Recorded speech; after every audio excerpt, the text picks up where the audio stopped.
How to send pictures on Zangi. First things first is make sure that you are currently running or using the updated version or the latest version of Zangi app. To double check on that, just go to Play Store and search for the Zangi application. Now you will be able to know if your Zangi app needs an updating because there will be a visible button there that says update. All you have to do is just simply tap on update and it will automatically refresh and update itself. So for us to go ahead and get started, just simply pull up or access your Zangi application.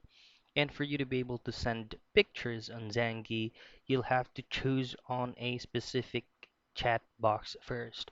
Or you can also create a new message. So you can go ahead and create a group or you can add a new contact. Now from this tutorial, I'm going to be sending pictures for myself only.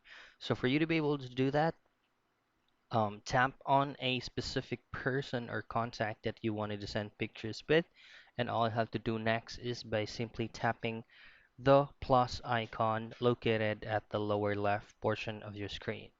Now from here, just simply go to gallery and you can go ahead and scroll down and check for photos or videos that you would like to send.